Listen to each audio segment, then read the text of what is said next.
Assalamualaikum warahmatullahi wabarakatuh. Ini adalah pengalaman saya setelah beberapa hari melahirkan anak yang ketiga.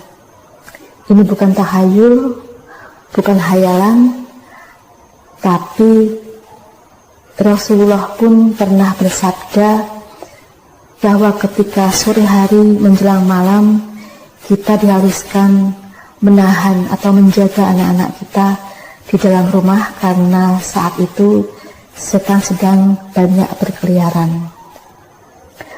Kalau hal-hal gaib seperti ini dijelaskan di dalam Al-Quran maupun hadis, sebagai seorang muslim, sebagai orang yang menyatakan beriman atau percaya kepada Allah dan Rasul-Nya, wajib bagi kita untuk mempercayainya.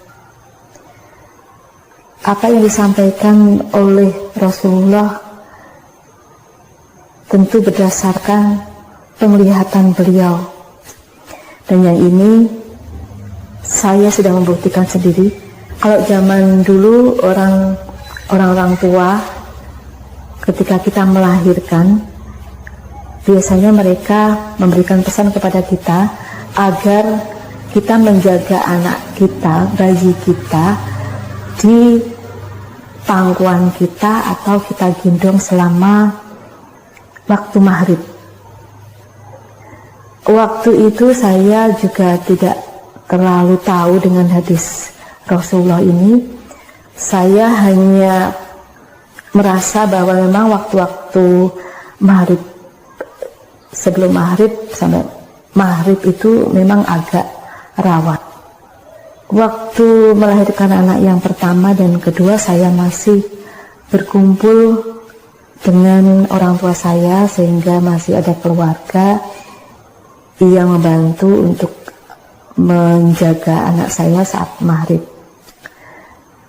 Tapi ketika melahirkan anak yang ketiga, saya sudah tinggal di rumah sendiri dan pembantu sore hari sudah pulang, sehingga saat maghrib tersebut saya harus menjaga anak saya sendiri. Pada suatu hari, hanya selang beberapa hari setelah saya melahirkan, saya waktu maghrib itu memangku anak saya di kamar saya.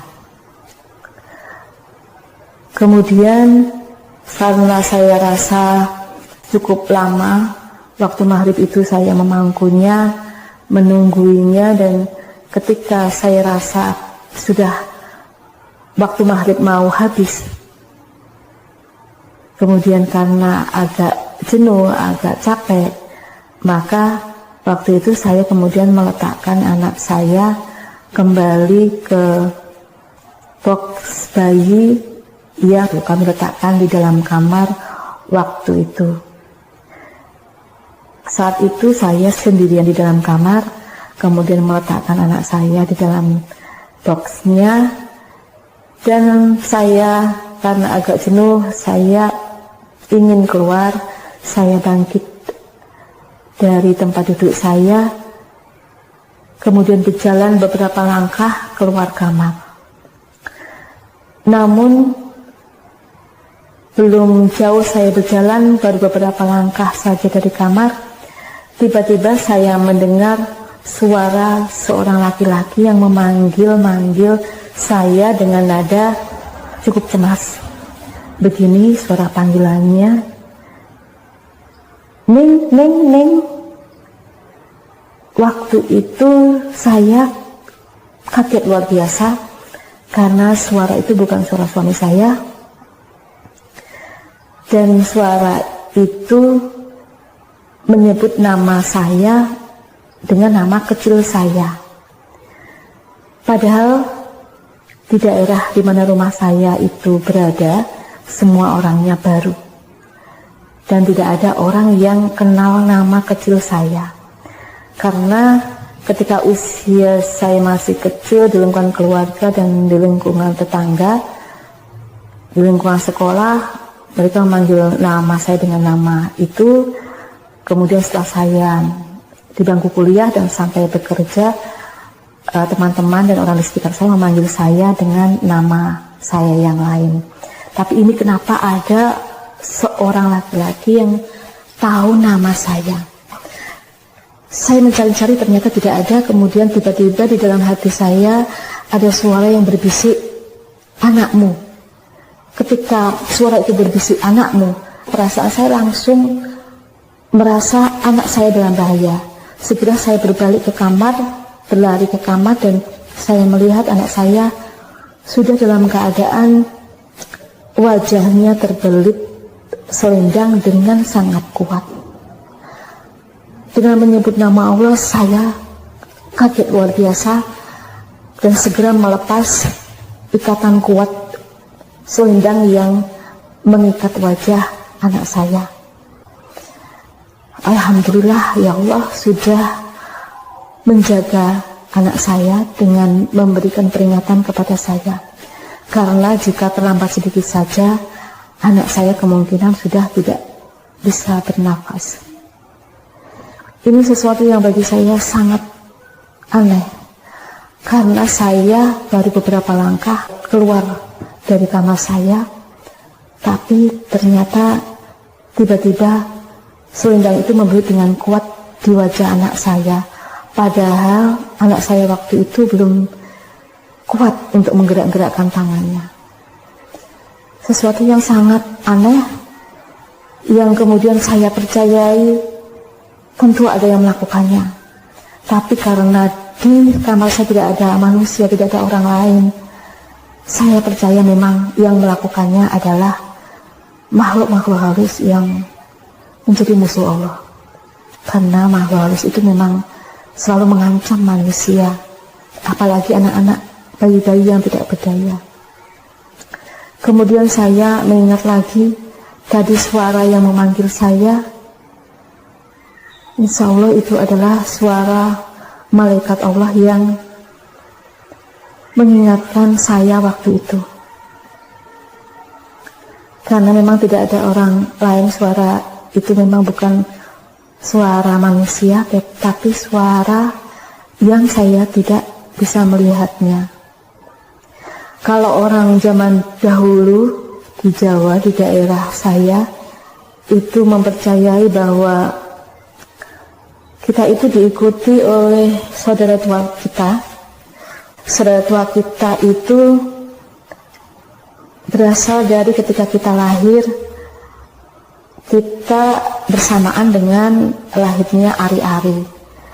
Dan ari-ari itulah yang dipercaya orang zaman dulu sebagai arwah kedua kita yang menjaga kita. Tapi karena saya membaca dalam Al-Quran itu,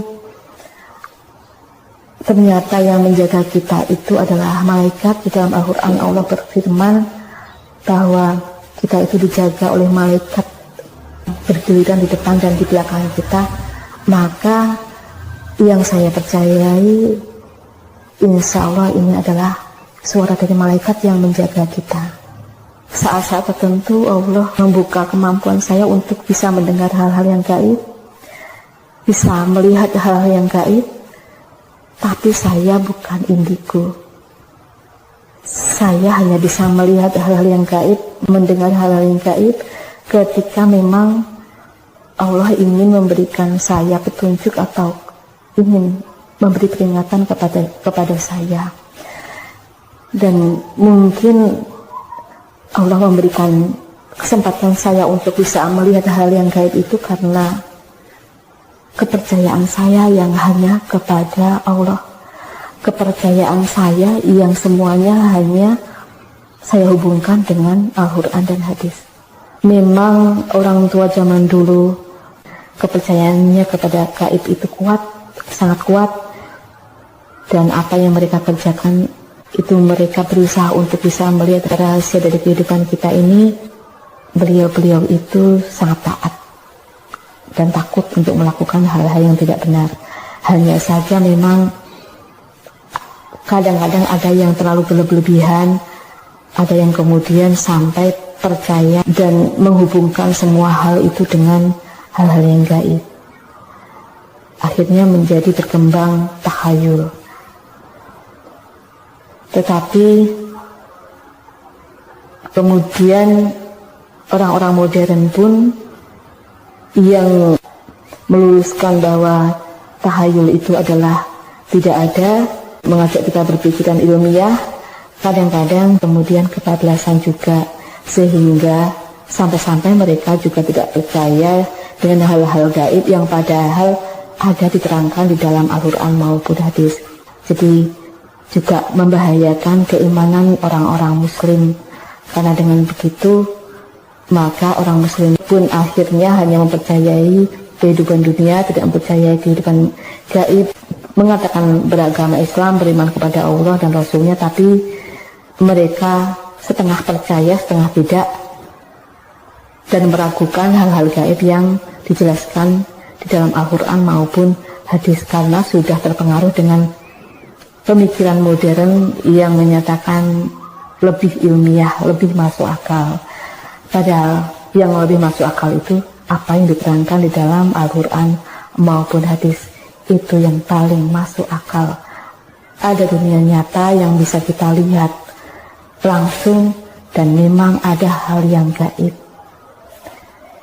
dan kita harus bisa membedakan mana yang tahayul, mana yang benar. Demikian saya rasa, semoga kita semua mendapat petunjuk dan pertolongan dari Allah Subhanahu wa Ta'ala. Wassalamualaikum warahmatullahi wabarakatuh.